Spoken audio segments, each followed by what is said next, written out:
నమస్కారం. Welcome to నవలా హృదయం. ఈరోజు కథ వసంత శిశిరం. రచించిన వారు శ్రీమతి నవీన గారు. కథలోకి వెళ్ళబోయే ముందు ఛానల్ను సబ్స్క్రైబ్ చేయడం మర్చిపోవద్దు. కథలోకి వెళ్ళిపోదాం. తాము తప్ప ధనుంజయ్కు మరో గతి లేదంటూ చక్రధర్ గిరిధర్లు వారి వారి నిజస్వరూపాలను బయటపెడతారు. చీదరింపుగా చూసిన ధనుంజయ్ తల ప్రక్కకు తిప్పేయడంతో నేరుగా శిశిర స్వభావాన్ని అడ్డం పెట్టుకొని బెదిరించడానికి చూస్తారు. శిశిర లాంటి అమ్మాయిని ఎవరు పెళ్లి చేసుకోవడానికి సిద్ధపడరు అని అందరి ముందు హేళనగా అనడంతో అక్కడే ముందు వరుసలో కూర్చుని ఉన్న వసంత్ వెళ్లి వరుడిగా పెళ్లిపీటలపై కూర్చుంటాడు. ఇక పోలీసులు కూడా గిరిధర్తో పాటు ఆవేశంలో ఆఫీసర్ కాలర్ పట్టుకున్న చక్రధర్ని కూడా అరెస్టు చేసుకొని తీసుకెళ్తారు. గిరిధర్ స్థానంలో ఉన్న కొత్త వ్యక్తిని చూసిన సుశిర ఆశ్చర్యపోతుంది. మౌనంగానే పెళ్లి తంతుని పూర్తి చేస్తుంది. వసంత్కి కాస్త ఆకర్షితురాలైనప్పటికీ అసలు ఏం జరిగింది, అతనెవరు అనుకుంటూ ఉంటుంది. వసుంధరను అడిగి జరిగినదంతా తెలుసుకుంటారు సుశిర సురేఖలు. దూరంగా నవ్వుతూ ధనుంజయ్తో మాట్లాడుతున్న వసంతని చూసిన సుశిర అతను కూడా గిరిధర్ లాంటి వాడే అని ఊహించుకుంటుంది. అప్పగింతల తర్వాత కారెక్కిన సుశిర భయంగా తన తల్లి చేతిని గట్టిగా పట్టుకుంది. శిశిర బాధ్యత తనది అంటూ వసంత్ హామీ ఇవ్వడంతో వసుంధర కాస్త ఊరట చెందుతుంది. కార్ స్టార్ట్ అవడంతోనే శిశిర భయంగా ఏడుస్తూ ఆమె తల్లిని చూసింది. ఇంతలో ముందుకు వచ్చిన శిశిర, నానమ్మ, ధను శోభన కార్యం గురించి అబ్బాయితో మాట్లాడావా అని ప్రశ్నించడంతో ఆ మాటలు విన్న శిశిర బిక్కముఖం వేసి గతుక్కుమంది. ఆమె భయం ఇంకా పెరిగింది. అసలే ముక్కు తెలియని వ్యక్తిని, అందులోనూ హఠాత్తుగా పెళ్లి చేసుకుంది. ఆమెకు ఇప్పుడు అటువంటి ఆలోచనలు లేవు. అందుకు ఆమె సిద్ధంగా లేదు. ఈ ప్రశ్నకు నూతన దంపతుల వంక చూసిన ధనుంజయ్ వసంత్ ఏదో సైగ చేయడంతో, అబ్బా మాట్లాడానమ్మా, వాళ్ళ పద్ధతులు వేరు, అవన్నీ వారు చూసుకుంటారులే అని చెప్పడంతో ఆవిడ మౌనంగా ఉండిపోయింది. కానీ అవన్నీ వారు చూసుకుంటారులే అన్న మాటలను వాళ్ళ ఆచారం ప్రకారం కార్యం వారి ఇంట్లోనే జరుగుతుంది అని అర్థం చేసుకుంది సుశిర. బేలగా ముఖం పెట్టి వాళ్ళ అమ్మ వంక చూడగా శిశిర తల నిమురుతూ, వసుంధర, నేను చెప్పిన మాటలు గుర్తుపెట్టుకో, అంతా బాగానే జరుగుతుంది అని చెప్పి శిశిర చేతులను కారు లోపలికి పెట్టి వదిలి జాగ్రత్తగా వెళ్ళిరా అని చెప్పింది. అలా కారు స్టార్ట్ అయ్యి ఆ వీధి దాటే వరకు శిశిర బేలగా వెనక్కి చూస్తూనే ఉంది. ఆమె భుజంపై వసంత్ చెయ్యి అలానే ఉంది. అతని స్పర్శకి వీధి దాటాక శిశిర ఇబ్బందిగా కదలడంతో అతడు తన చేతిని వెనక్కి తీసేశాడు. ఆమె బాధగా కిటికీలోంచి బయటకు చూస్తుండగా ఆటోలో వస్తూ కనబడింది కిన్నెర. కిన్నెరను చూసిన శిశిర, ఛా, పాపం కిన్నెర నా కోసం అక్కడ ఎంతసేపు ఎదురు చూసిందో. ఇంటికి వచ్చాక అయినా ఒక కాల్ చేసి ఉండాల్సింది. నేను ఒక పెద్ద మట్టి బుర్రని. ఐఎమ్ సారీ కిన్ను, నా వల్ల నువ్వు చాలా ఇబ్బంది పడ్డావు అని బాధగా అనుకుంది. అలా తన పరిస్థితికి బాధపడుతూనే కిటికీ నుంచి వస్తున్న గాలికి నిద్రలోకి జారుకుంది.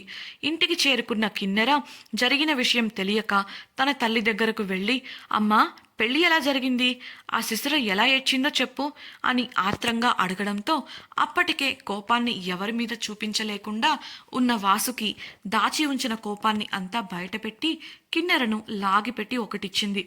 ఆమె అలా చేస్తుందని ఊహించని కిన్నెర ఏడుస్తూ చెంపపై చేతులు పెట్టుకొని, అదేంటమ్మా, ఆ గిరిధర్తో శిశిరక్క పెళ్ళి అయితే సంతోషంగా ఉండాల్సింది కానీ ఎందుకిలా కోపంగా ఉన్నావు అని అడగగా ఉక్రోషంగా, పెళ్ళయ్యింది కానీ గిరిధర్తో కాదు, నా ప్లాన్ సర్వనాశనమైంది అంటూ అక్కడ ఉన్న వస్తువులన్నీ విసిరి కొట్టింది వాసుకి. ఆఖరికి అలసిపోయి కూర్చున్న ఆమె దగ్గరకు వెళ్ళిన కిన్నెర నెమ్మదిగా, అసలు ఏమైందమ్మా అని అడగగా జరిగిన విషయం అంతా చెప్పిన వాసుకి, ఆ గిరిధర్ని చేసుకుంటే ఇంటి పెత్తనం మన చేతుల్లోకి వస్తుంది అనుకున్నాను. కానీ ఆ గిరిధర్ని పోలీసులు అరెస్టు చేయడంతో వాడెవడో వచ్చి దాన్ని పెళ్లి చేసుకున్నాడు అని అనగా, ఎవరైతే ఏంటి, పెళ్లి చేసుకుని వెళ్ళిపోయిందిగా అంటూ అమాయకంగా అడిగింది కిన్నెర. ఆమెను కోపంగా చూసిన వాసుకి, తింగరదానా, ఇందుకే నిన్ను చవటదద్దమ్మా అనేది. ఆ గిరిధర్ని చేసుకుంటే వాడు మన మాట వింటాడు. ఇంకా వాడికి ఊరిపై ఆధిపత్యం మాత్రమే కావాలి. కాబట్టి ఇంటి జోలికి ఆస్తి జోలికి రాడు. కానీ ఇప్పుడు వేరే ఎవరో దాన్ని పెళ్లి చేసుకోవడంతో ఇప్పుడు వీటిపై సర్వహక్కులు వాడికి వెళ్ళిపోతాయి అంటూ వివరించింది. ఇదంతా విన్న కిన్నెర మనసులో, అమ్మో, ఇంక నా సాయం నేను ఉదయం శిశిరకి సాయం చేసి పారిపోయేలా చేయాలనుకున్నానని అమ్మకి తెలియదు. తెలిస్తే నాకు చాకిరేవే. కిన్ను, ఈ విషయం అస్సలు చెప్పకు అనుకుంటూ ఉండగా ఆమె వైపు చూసిన వాసుకి, ఇంతకీ నువ్వెక్కడికి వెళ్ళావు? ఉదయం నుంచి కనిపించలేదు అని అడగగా కిన్నెర గుండె గుబేలుమంది. భయాన్ని తడబాటును కప్పిపుచ్చుకుంటూ మెల్లిగా, అది అమ్మా, మా ఫ్రెండ్ ఒకరికి యాక్సిడెంట్ అయిందని ఫోన్ చేస్తే వెళ్ళానమ్మా. పాపం వాళ్ళు ఎవరూ లేరు, అందుకే దగ్గరుండి హాస్పిటల్లో చేర్చి కాస్త సాయం చేసి వచ్చా అంటూ సమాధానం ఇచ్చింది. చవట దద్దమ్మ, అనాథ విధవులకు సాయం చేసి ఏం సాధిద్దామని అంటూ వాసుకి క్లాస్ పీకడంతో మళ్ళీ ఆలోచిస్తున్న కిన్నెరకు గోడపై ఉన్న స్టాట్యూ ఆఫ్ లిబర్టీ ఫోటో చూసి, లేదమ్మా, వాళ్ళంతా అమెరికాలో ఉన్నారు. నా ఫ్రెండ్ కూడా స్టడీస్ కోసం ఇక్కడ ఉండటం. వాళ్ళు బాగా రిచ్ అమ్మా, అందుకే సాయం చేశా అనడంతో వాసుకి శాంతించి, సరే, ఆ ఫ్రెండ్ని జాగ్రత్తగా చూసుకో, మంచి వాళ్ళలా ఉన్నారు అని చెప్పి అక్కడి నుంచి వెళ్ళిపోయింది. బ్రతుకు జీవుడా అనుకుంటూ దీర్ఘమైన శ్వాస తీసుకుంటూ బెడ్ మీద పడిపోయింది కిన్నెర. ఉదయం నుంచి తాను కార్లో చూసిన వ్యక్తి కోసం తిరిగి తిరిగి అలసిపోయింది. ఆ కార్ వెంట ఫాలో అయిన కిన్నెర తీరా టౌన్ని చేరేలోపే ఆ కార్ కనబడలేదు. సరే, ఎలాగూ టౌన్ వరకు వచ్చాను కదా, ఇక్కడ ఉండే హోటల్స్ కూడా తక్కువే కాబట్టి అన్నీ వెతికేసి పోదాం అనుకుంది. ఆ కార్లో ఉన్న వ్యక్తి టౌన్లో ఉన్న హోటల్లో ఉంటున్నాము అని చెప్పడంతో ఆమె అలా చెయ్యాలనుకుంది. ప్రతి హోటల్కి వెళ్ళి తను చూసిన వ్యక్తుల గురించి విచారించింది. తన దగ్గర వాళ్ళ ఫోటో లేదు, కానీ అంతకుముందు డ్రాప్ చేసి వెళ్ళిపోతున్న వాళ్ళ కార్ను ఫోటో తీయడంతో ఆ ఫోటోని చూపించి ఆ కార్ ఆ హోటల్కి వచ్చిందా అని అడిగింది. ఆమెను విచిత్రంగా చూసిన చాలామంది హోటల్ స్టాఫ్ ఆమెను బయటకు గెంటేశారు. ఇంకొంతమంది మర్యాదగా లేదని సమాధానమిచ్చారు. కొంతమంది గెంటయ్యబోతుంటే తన పెదనాన్న పేరు వాడి తనకు కావలసిన ఎంక్వైరీ చేసింది. చివరికి వారి గురించి ఎటువంటి సమాచారం లేకపోవడంతో ఏం చెయ్యలేక అలసిపోయి ఇంటికి తిరిగి వచ్చేసింది.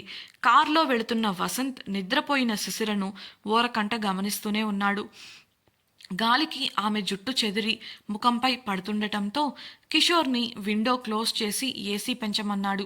ఇంతలో భార్గవ్ కల్పించుకొని, వద్దు బావగారు, అలా చేయకండి అని అనడంతో కిషోర్, పర్లేదు, ఏసీ ఆన్లోనే ఉంది కదా, గాలితో పనిలేదు అన్నాడు. అప్పుడు భార్గవ్ ఇబ్బందిగా ఒకసారి శిశిర వైపు చూసి ఆమె నిద్రపోతుంది అని నిర్ధారణ చేసుకొని, అది బావగారు, నేను అక్క గురించి ఒక సీక్రెట్ చెప్తాను, కానీ ఈ విషయం నేను చెప్పాను అని మీరు అక్కకి తెలియనివ్వకూడదు అని అనగా వసంత్ ఏంటన్నట్లు అడిగాడు. పెద్ద సీక్రెట్ ఏం కాదు, కాకపోతే ఈ విషయం అందరికీ తెలియటం అక్కకి ఇష్టం లేదు అని చెప్పి, అక్కకి కంజెస్టెడ్గా ఉండే ప్లేసెస్ సెట్ అవ్వవు. ఉదాహరణకి కార్, వ్యాన్, గోడౌన్ లాంటివి. లోపల ఏసీ ఉన్నప్పటికీ అక్కడ ఉండే ఒక రకమైన వాసనలు, అలాగే గాలి నిరంతరం తగలని ప్లేసెస్లో తను ఇబ్బంది పడుతుంది. ఇంకా చెప్పాలంటే క్లోజ్ చేసి ఉంచిన కార్లో ఒకలాంటి లెదర్ లేదా ప్లాస్టిక్ వాసన వస్తుంది కదా, అలాంటివి. దానివల్ల తనకి ఊపిరాడకపోవడం, కళ్ళు తిరగడం, వాంతులవ్వడం లాంటివి జరుగుతూ ఉంటాయి. అందుకే కాలేజీకి వెళ్ళేటప్పుడు వచ్చేటప్పుడు తను పెదనాన్నకి కార్ ఉన్నా కూడా ఎక్కువగా బస్ సర్వీస్ తీసుకుంటుంది అని శిశిరకి ఉన్న కండిషన్ని వివరించాడు భార్గవ్. వసంత్ చిన్నగా నవ్వుతూ థ్యాంక్స్ ఫర్ ది ఇన్ఫర్మేషన్ అని చెప్పి శిశిర వైపు చూశాడు. అమాయకత్వం ఆమె ముఖంలో కొట్టొచ్చినట్లు కనబడుతోంది. అయితే ఆమె జుట్టు ఇంకా అలానే ఎగురుతూ ఉండటంతో నెమ్మదిగా ఆమె తలను తన భుజంపైకి వాల్చుకున్నాడు. నిద్రలో ఉన్న ఆమెకు ఇవేవీ తెలియదు. తను సాధించాలనుకున్న కలలు, వాటిని కోల్పోయానన్న బాధ, కానీ గత 2 రోజులుగా ఆమె పడిన ఆత్మ సంఘర్షణ, ఇలా వేటి గురించి ఆలోచించకుండా ప్రశాంతంగా నిద్రపోతూ ఉంది. తన భుజంపై పసిపాపలా నిద్రిస్తున్న శిశిరను చూస్తుండిపోయాడు వసంత్. వారిని అలా చూసిన ముందున్న వారు ముసిముసిగా నవ్వుకోగా అది గమనించిన వసంత్ పార్టిషన్ మోడ్ ఆన్ చేయడంతో వారిని కవర్ చేస్తూ ఒక తెర అడ్డంగా వచ్చింది. శిశిర కోమలమైన ముఖాన్ని చూస్తున్న వసంత్, ఎలా అయితేనేం చివరికి నిన్ను దక్కించుకున్నాను. ఈ క్షణం నా మనస్సు సంతోషంతో ఎంతలా ఉప్పొంగిపోతుందో నీకు చెప్పినా అర్థం కాదు. ఇప్పుడు నువ్వు నా సొంతం. సొంతం. ఇన్నేళ్లు ఏమైపోయావే రాక్షసి, నిన్ను దక్కించుకోలేకపోయాను అని ఎంత బాధపడ్డానో తెలుసా?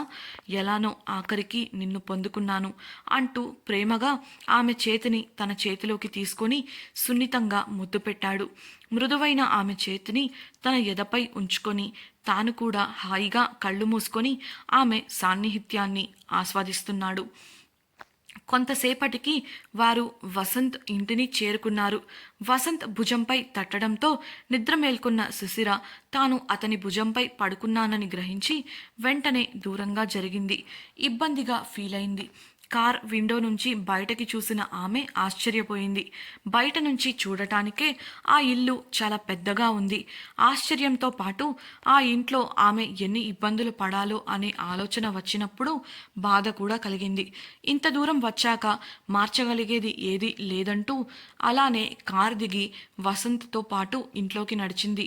వారితో ఉన్న కిషోర్ వారిని ద్వారం దగ్గరే ఆపేశాడు. ఇంతలో ఒక ఆడమనిషి లోపలి నుంచి హారతి తీసుకొని వచ్చి కొత్త దంపతులకు హారతి పట్టింది. ఆ తర్వాత బియ్యం ఉన్న చెంబును గడపపై పెట్టి దాన్ని కుడికాలితో నెట్టి లోపలికి అడుగు పెట్టమని చెప్పింది. శిశిర అలానే చేసి వసంతతో పాటు ఆ ఇంట్లో అడుగుపెట్టింది. కిషోర్ ఏర్పాట్లు చేసి ఉంటాడని మరియు ఆడపిల్ల అత్తవారింటికి వెళ్ళినప్పుడు ఇలాంటివి సహజం అనుకున్న వసంత్ ఇవేవి తనకు పెద్దగా ఇష్టం లేకపోయినా కూడా ఎదురు చెప్పలేదు. లోపలికి వెళ్ళిన శిశిర, భార్గవ్ షాక్ అయ్యారు. ఆ ఇంటిని ఇల్లు అనడం కన్నా ఇల్లు అనడం చాలా చిన్న మాట అని చెప్పవచ్చు. ఒక మినీ ప్యాలెస్ అని చెప్పొచ్చు. వసంత్కి ఒక ముఖ్యమైన కాల్ రావడంతో శిశిరకు కాసేపు రెస్ట్ తీసుకోమని చెప్పి వెళ్ళిపోయాడు. ఆమె ఏం మాట్లాడకుండా అలాగే ఉండిపోయింది. అప్పుడే కిచెన్ నుంచి మంచినీళ్లు తీసుకొచ్చిన కిషోర్, ఇలా వచ్చి కూర్చోండి సిస్టర్ అంటూ సోఫా వంక చూపించాడు. భార్గవ్ కూడా నిలబడి ఉండటం చూసి రమ్మని అనడంతో వారు కూర్చొని కిషోర్ ఇచ్చిన నీటిని తాగారు. మౌనంగా కూర్చున్న శిశిరను కదిలించిన కిషోర్, సిస్టర్, ఈ ఇంట్లో మీకు ఎప్పుడు ఏది కావాలన్నా నన్ను అడగండి. జరిగినదంతా మర్చిపోయి హ్యాపీగా ఉండండి. ఇక్కడ మిమ్మల్ని ఇబ్బంది పెట్టేవారు ఎవ్వరూ లేరు. అంతా మర్చిపోయి కొత్త లైఫ్ స్టార్ట్ చేయండి అన్నాడు. శిశిర చిన్నగా తల ఊపింది. ఆమె పరిస్థితి తెలిసిన కిషోర్ ఆ తర్వాత పెద్దగా మాట్లాడించలేదు. ఇంతలో భార్గవ్ లేచి, ఇంకా నేను బయలుదేరుతాను, మళ్ళీ లేట్ అవుతుంది అని చెప్పడంతో అప్పుడే అక్కడికి వచ్చిన వసంత్, ఫస్ట్ టైం మా ఇంటికి వచ్చావు, ఇవాళకి ఇక్కడే ఉండి రేపు ఉదయాన్నే వెళ్ళొచ్చు కదా అని అన్నాడు. అది బావగారు అంటూ భార్గవ్ శిశిర వంక చూడగా ఆమె ఉండు అన్నట్లు సైగ చేసింది. ఆమె భయాలను అర్థం చేసుకున్నప్పటికీ ఆ ఇంట్లో ఉండటం పద్ధతి కాదు అనుకున్న భార్గవ్, లేదు బావా, కొన్ని అసైన్మెంట్స్ ఉన్నాయి, రేపు మార్నింగ్ సబ్మిట్ చేయాలి, మరోసారి ఖచ్చితంగా వస్తాను అని అన్నాడు. ఆ మాటలకు శిశిర బుక్కెముఖం వేసింది. అది వసంత్ చూపులను దాటిపోలేదు. ఆ ఇంట్లో పనిచేసే ఆడమనిషి నిర్మలమ్మను పిలిచి శిశిర రెస్ట్ తీసుకోవడానికి గది చూపించమని చెప్పి, శిశిరకు కాసేపు రెస్ట్ తీసుకో, నిన్ను తర్వాత కలుస్తాను, ఆ ఏర్పాట్లన్నీ నిర్మలమ్మ చూసుకుంటుంది అని చెప్పి కిషోర్ భార్గవులతో కలిసి బయటికి వెళ్ళిపోయాడు. భార్గవ్ని కిషోర్ డ్రాప్ చేస్తా అనడంతో వసంత్ కిషోర్ చేయాల్సిన కొన్ని పనులు గురించి చెప్పాడు. ఆ తర్వాత బయలుదేరుతున్న భార్గవ్, అక్కని బాగా చూసుకోండి బావా, తను బయటకి స్ట్రాంగ్గా ఉన్నట్లు ప్రవర్తిస్తుంది కానీ చాలా సెన్సిటివ్, జాగ్రత్త అని చెప్పాడు. ఆ మాటలకు తల ఊపిన వసంత్ తనకు మరో కాల్ రావడంతో లిఫ్ట్ చేసి మాట్లాడుతూ చేత్తోనే బాయ్ చెప్పి వాళ్ళని అక్కడి నుంచి పంపించేసి సీరియస్గా ఫోన్ మాట్లాడటంలో బిజీ అయిపోయాడు. గదిలో డిమ్ లైట్స్ మధ్యన అందంగా పూలతో అలంకరించిన మంచంపై మేలి ముసుగుతో కూర్చుని ఉంది శిశిర. గదిని కూడా పూలతో అలంకరించడంతో ఆ గది అంతా సుగంధాల పరిమళం అల్లుకొని మత్తెక్కేలా చేస్తోంది. మేలి ముసుగు చాటున ఉన్న సుశిర భయంగా చేతులు నలుపుకుంటూ కూర్చుంది. సడన్గా పెళ్ళి అనడం, అంతలోనే పెళ్లి కొడుకు మారిపోవడం, ఇప్పుడు ఇలా శోభనం వెంటనే జరిగిపోవడం ఆమె తీసుకోలేకపోతోంది. అందుకు తగినట్లు తనను తాను మార్చుకోలేకపోతోంది. అంతలో డోర్ ఓపెన్ అయిన శబ్దం విన్న ఆమె గుండె వేగంగా కొట్టుకోవడం మొదలుపెట్టింది. గదిలోకి వచ్చిన వసంత్ డోర్ లాక్ చేసి హుందాగా నడుచుకుంటూ అందంగా నవ్వుతూ ఆమె దగ్గరకు వచ్చాడు. అతను దగ్గర అవుతున్న ఒక్కో క్షణం ఆమె గుండె కొట్టుకునే వేగం మరింత పెరిగింది. నెమ్మదిగా ఆమె పక్కన కూర్చున్న వసంత్ ఆమె మేలి ముసుగును తొలగించి అందమైన ఆమె ముఖాన్ని చేతుల్లోకి తీసుకొని ఆమె కళ్ళల్లోకి చూస్తూ ఇంకొక్క క్షణం కూడా నీకు దూరంగా ఉండలేను శిశిర అంటూ ఆమె పైకి చేరిపోయాడు. తనకు ఇష్టం లేదన్నట్లు శిశిర అతన్ని దూరంగా నెట్టింది. ఆమెకు ఇష్టం లేదని తెలుసుకున్న వసంత్ ఏం చేస్తాడు? కొత్తగా అత్తవారింట్లో అడుగుపెట్టిన శిశిర ఎలాంటి ఇబ్బందులు ఎదుర్కోబోతోంది? కిన్నెర ఆ వ్యక్తి కోసం వెతుకులాట ఆపినట్లేనా లేదా ఇంకా కొనసాగిస్తుందా? ఇంతకీ కిన్నెర వాసుకి తెలియకుండా వేసిన ప్లాన్ని ఆమె దగ్గర దాచగలదా? ఈ పెళ్లి ప్లాన్ ఫెయిల్ అయింది కాబట్టి ఆస్తిని సంపాదించడానికి వాసుకి వేయబోయే తర్వాతి ప్లాన్ ఏంటి? వసంత్కి శిశిరపై ముందు నుంచే ఫీలింగ్స్ ఉన్నాయా? వసంత్ ఇన్నేళ్లకు కనిపెట్టగలిగాను అన్నాడంటే వారికి కొన్ని సంవత్సరాల క్రిందే పరిచయం ఉందా? ఈ ప్రశ్నలన్నింటికీ సమాధానాలు తెలుసుకోవాలనుందా? అయితే ఛానల్ని సబ్స్క్రైబ్ చేసుకొని వసంత శిశిరం రాబోయే ఎపిసోడ్స్ని తప్పకుండా వినేయండి.